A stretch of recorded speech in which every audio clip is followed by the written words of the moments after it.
अस्सलाम वालेकुम dear students. आज हमारा चैप्टर नंबर 8 का लेक्चर नंबर 9 है। टॉपिक का नेम है फिजिकल प्रॉपर्टीज ऑफ अल्केन्स।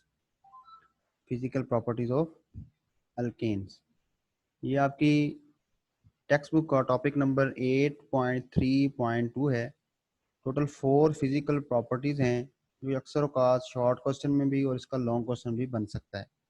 इसको अच्छे तरीके से आपने तैयार करना है। फिजिकल प्रॉपर्टीज ऑफ अल्केन के अंदर सबसे पहली प्रॉपर्टी है alkanes containing up to 4 carbon atoms are colorless orderless gases।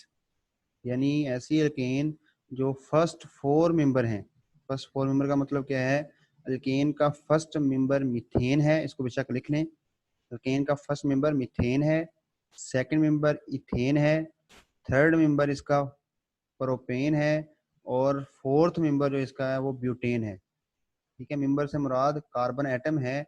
जो एक कार्बन वाली अल्केन है उसका नाम मीथेन है, 2 कार्बन वाली अल्केन का नाम इथेन है, 3 कार्बन वाली अल्केन का नाम प्रोपेन है और 4 कार्बन वाली अल्केन का नाम ब्यूटेन है। तो इसके जो फर्स्ट 4 मेंबर हैं यानी मीथेन से ब्यूटेन तक, ये क्या होते हैं? कलरलेस ऑर्डरलेस गैसेज होती हैं। ठीक है, और आपको ये चैप्टर नंबर 7 में मैंने बताया था कि जो लाइटर होता है, गैस लाइटर जो आप यानी देखते हैं अक्सर औकात, तो ये गैस लाइटर के अंदर क्या चीज़ होती है? यही ब्यूटेन होती है। नेक्स्ट, इसी के साथ फर्स्ट प्रॉपर्टी के अंदर है वाइल पेंटेन टू हेप्टाडिकेन। हमने देखा C1 to C4 colourless odourless gases थी। अब वो कह रहे हैं कि C5 से C17 तक यानी पेंटेन से हेप्टाडिकेन तक जो हैं वो भी कलरलेस ऑर्डरलेस लेकिन क्या हैं? लिक्विड होते हैं। यानी पहले 4 मेंबर गैसेज हैं, C5 से C17 तक क्या हैं? लिक्विड हैं ये भी कलरलेस और ऑर्डरलेस। इसमें पेट्रोलियम फ्रैक्शन मोस्टली आ जाती हैं।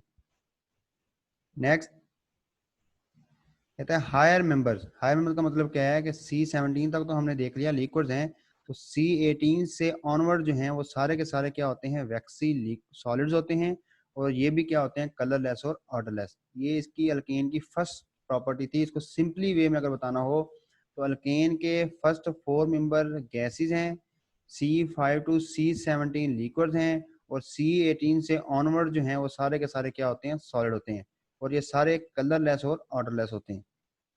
सेकंड प्रॉपर्टी है अल्केन जो हैं वो नॉन पोलर होती हैं और आपको पता है लाइक्स डिजोल्व लाइक, यानी पोलर पोलर के अंदर हल होता है और नॉन पोलर के अंदर डिजोल्व होता है। ठीक है, तो अब अल्केन नॉन पोलर हैं और आपको पता है कि वाटर जो है वो पोलर सॉल्वेंट है, तो नॉन पोलर पोलर सॉल्वेंट में कभी भी हल नहीं होता। इसलिए अल्केन नॉन पोलर होने की वजह से ये वाटर के अंदर क्या होती हैं? इनसॉल्युबल होते हैं। अल्केन्स आर नॉन पोलर और very weakly polar and are insoluble in polar solvents like water.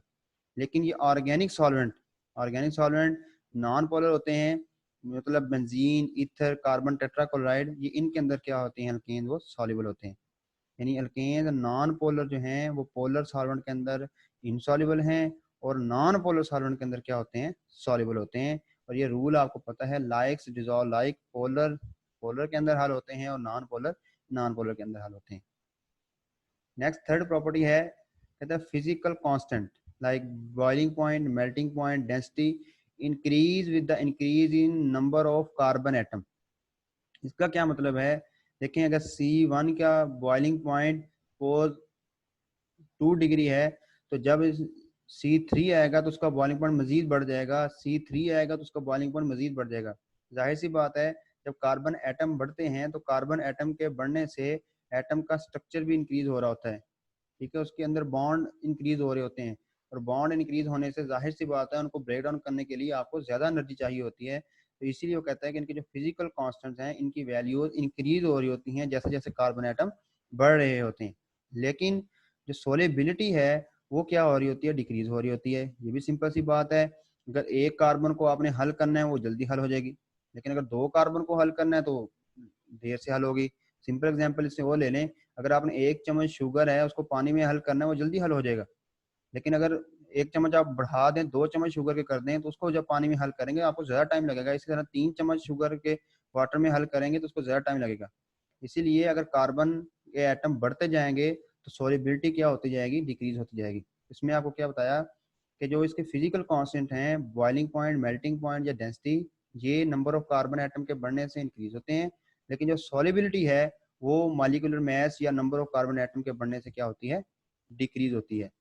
इसी के अंदर बता रहा है कि बॉइलिंग पॉइंट अगर इंक्रीज हो रहे हैं तो कितने इंक्रीज हो रहे हैं, ये बड़ी इंपॉर्टेंट बात, अगर गौर सुनिएगा। कहता है boiling point increase by 20 to 30 degree for addition of each CH2 group.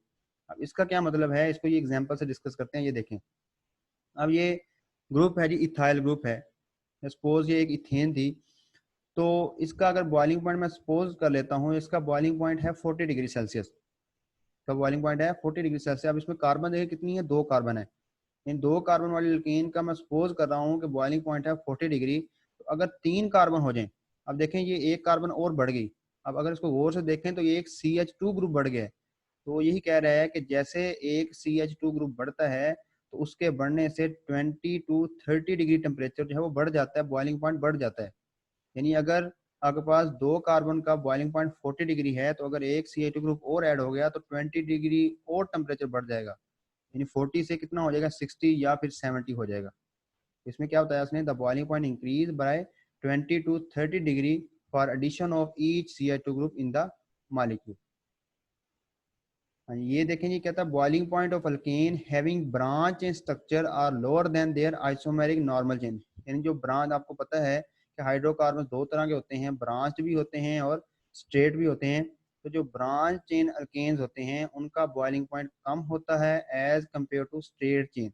Straight chain को नॉर्मल चेन भी कहा जाता है, जिस तरह आप अक्सर एक स्ट्रक्चर फार्मूला के साथ N लिखते हैं, नॉर्मल चेन अल्केन।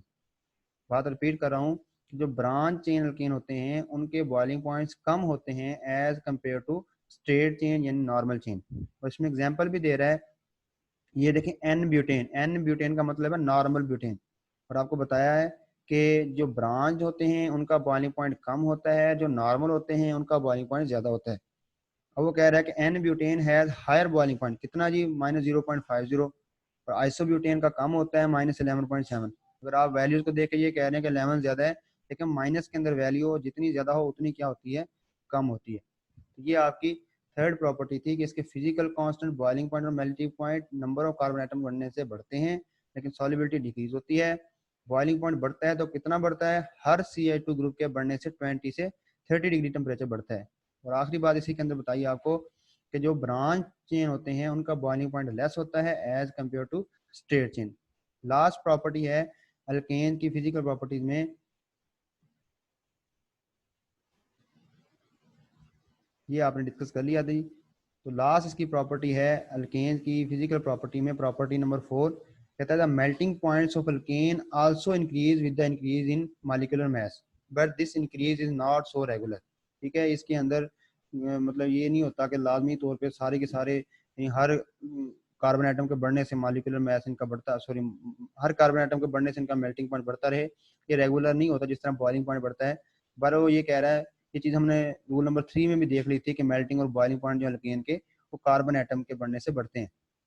मतलब देखो, ये आप देख रहे हैं, कहीं वो कह रहा है इंक्रीज इन मॉलिक्यूलर मास, कहीं वो कह रहा है इंक्रीज इन कार्बन एटम। तो ये एक ही बात है, जब कार्बन एटम बढ़ेंगे जाहिर सी बात है हर कार्बन एटम के बढ़ने से मॉलिक्यूलर मास भी क्या हो जाएगा, बढ़ जाएगा। तो इस चीज़ से कंफ्यूज नहीं हो जाना कि कार्बन एटम भी कहीं लिखा है कहीं मॉलिक्यूलर मास।